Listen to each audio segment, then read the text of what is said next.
Eons ago, upon my Patreon page existed the God Willow tier, which gave one person insane enough to spend 200 Canadian munties the ability to force me to create a rapid-fire skin review of their choosing. This went sort of smoothly for about 3-ish years, but there were also 3-ish problems that arose from it, mainly being that our resident Emerald Mine owner Kittred has held onto that role with an iron grip for nearly the entire time. For half of that time has told me to make literally nothing each month, so I just feel like I've been stealing money from her, and when the time came that she actually did want me to make something, I couldn't. Whoa. That was a lot of hard work. So with all that backed up guilt and my time still being delegated to other large-scale projects, I have made the executive decision to end the God Willow Patreon tier, and as such, this will be the last Patreon-funded rapid-fire skin review. But as per Kittred's final request, this very last rapid-fire skin review shall be dedicated to Lulu, the main champion of one fellow dim-scored user Sebi, chosen especially because this video was meant to be a surprise birthday present for her at the beginning of February of 2025. I apologize for being late. So, Lulu, a champion who's old enough to have launched with 2 skins, Skin Spotlight's footage, so rustic I had to record my own, and the first ever champion to get their own dedicated theme song. Please ignore it's just a whimsical version of the base League of Legends theme. Unfortunately though, she has suffered the fate of many old champions, though in a unique way, as she too suffers from a drop in overall skin quality because of that ancient model, but has ironically been visually updated 3 times by now, just not for League of Legends itself. Which reminds me, this video has taken so long to actually come out, it seems only fair that I really cover the full breadth of Lulu's skin catalog from every game she's been in, right?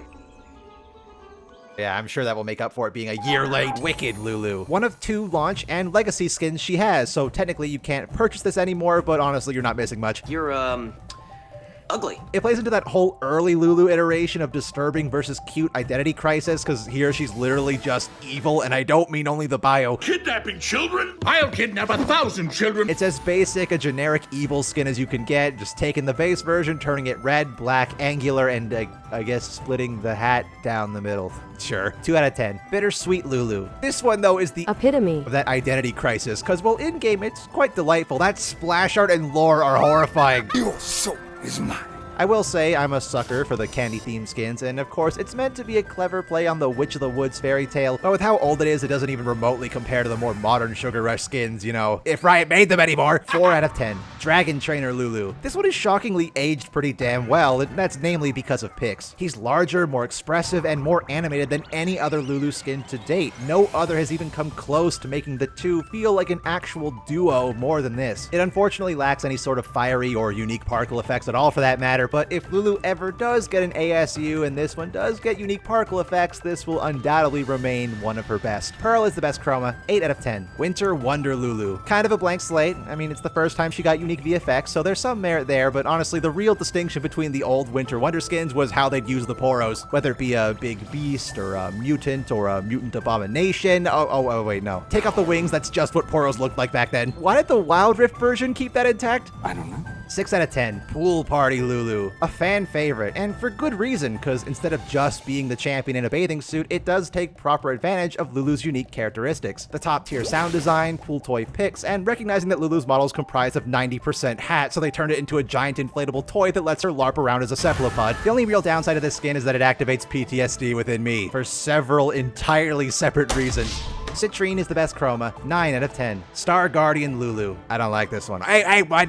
I know that this is a fan favorite, but with how oversaturated the Star Guardian skin line has become, and especially with Soraka completely stealing Lulu's spot as the green-haired support enchanter of the group, what irks me the most about this is that proportionally, it's just kind of gross. As a little goblin yordle creature, yeah, Lulu works great, but that's supposed to be a child. Yeah, I know, she's the youngest of the group or whatever, but they're still high schoolers, and a human child does not look like an animate Funko Pop. Still, I'll give it points for picks, operating as an easy fit for her familiar, which is something half of the first Guardians didn't even try to implement. 6 out of 10. Pajama Guardian Lulu. Remember when skin variants used to be actually good and affordable? Yeah, no, you're right. Only one of those was true. I don't hate it though. In fact, the puffy PJs help a lot to distract from the uncanny valley that is her proportions, and it keeps the initially good things about the original design, so 7 out of 10. Cosmic Enchantress Lulu. Historically, I haven't been the biggest fan of the cosmic skins, and in this one isn't really much different. With Lulu especially, I can't say it was the smartest choice to represent a concept so immeasurable in scale with one of the smallest champions. Speaking of small, how much you want to bet this skin only came into existence because of Aurelian Small? I mean, yeah, valid. It is pretty hilarious. How does anyone find that funny? Obsidian is the best chroma. 6 out of 10. Space Groove Lulu. Opposite to Cosmic, I have always been a fan of Space Groove, for the most part.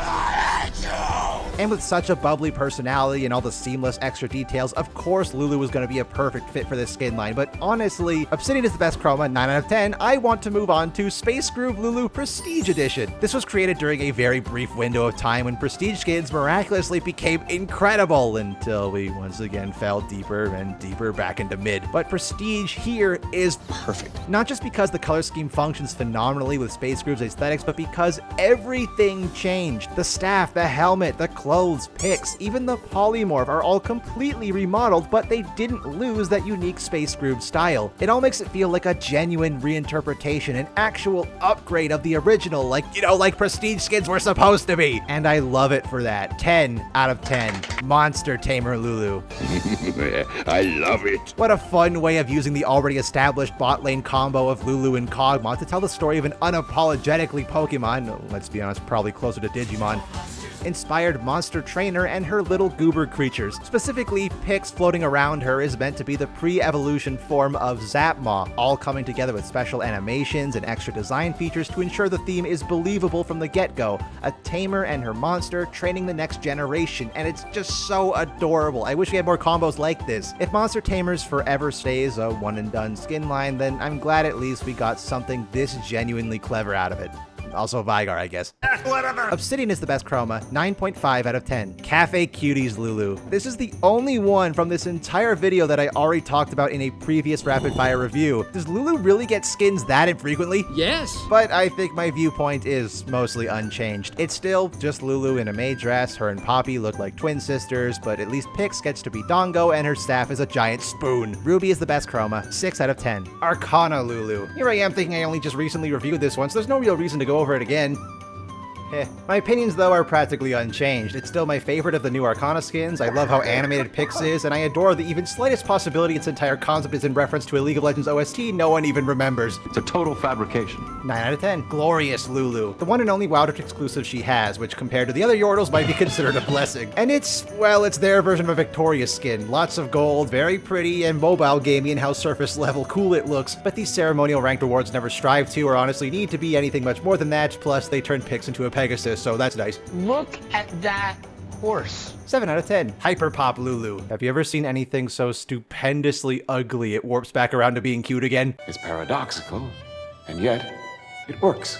8 out of 10. Chibi Lulu. TFT's chibi Yordles frustrate me because in most cases they could basically pass as visual updates, the only issue being proportionally and personality-wise they're often a bit more on the exaggerated side. It's time to pump the muscles. However, with Lulu, that works to her benefit. The cartoonish gremlin creature she's always described as being is fully actualized. Plus you're gonna toss in a reference to my tasty boy. This version is just peak Lulu to me. Well, almost. Tone down the anime-ness of the eyes, and yeah, this is basically a visual update for her. 10 out of 10. Chibi Star Guardian Lulu. Well, obviously the skin loses points because I'm still not a fan of the skin in general, and it's gotcha on top of it. She goes even harder on that gremlin creature energy because of the finisher animation, and my qualms with the base Star Guardian's weird proportions are remedied because it is a chibi. I might just be saying that though because compared to some of the other champions available in this form, yeah, she could have done worse. You are disgusting! 8 out of 10. Lore and Legends Lulu. Finally, the newest version we have, the one designed for TFT Set 16, clearly based on the Don't Mess With Yordles cinematic for Wild Rift, and with entirely new animations we've never seen before, because, well, I don't really know why, because usually these big model changes are reserved for the more expensive units of each set, where Lulu's just a one cost, but she still clearly has a lot of effort put into her, even more so than Zillion's Wild Rift port or Nidalee's LOR design cosplay. I'd like to think this means some sort of Lulu visual update is on the way very soon, but with no new voice lines to accompany it, very little total animations, and a complete lack of a face rig, it doesn't inspire too much confidence. And to be honest, it's just a little sad that TFT has basically done half the work for a Lulu ASU twice, yet somehow the League version still looks disgusting. 7.5 out of 10. Now for my own personal ranking, as in which ones would I use if I was playing Lulu, it goes in the following order. Wicked, Bittersweet, Glorious, Cafe Cuties, Pajama Guardian, Star Guardian, Chibi Star Guardian, Hyper Pop, Winter Wonder, Dragon Trainer, Base Chibi, Lauren Legends, Pool Party, Arcana, Space Groove, Monster Tamer, and finally at number 1 is Space Groove Prestige. Yeah, I know, a Prestige skin would be my favorite skin for a champion. I promise you I'm not a skinwalker. But as always, those are just my silly, stupid opinions. What do you fellas think of Lulu's skins? Do you have any ideas for skins she could get in the future? Or maybe, if you'd be so inclined, wish Sebi a happy belated birthday in the comments. Until then though, fellas, thank you for watching the last ever Patreon-funded Rapid Fire Skin Review, the Rapid Fire Skin Reviews that existed up until this point, and of course, thank you to Kitchard who has helped fund so many of these over the years, and thank you to all my patrons in general. I wouldn't be here without you guys. Which, speaking of which, that reminds me, I lied. this technically isn't the last Patreon-funded video. There's still one more on the way, it's just that it's gonna take a bit, and the subject matter is a little bit different than you're probably used to on this channel.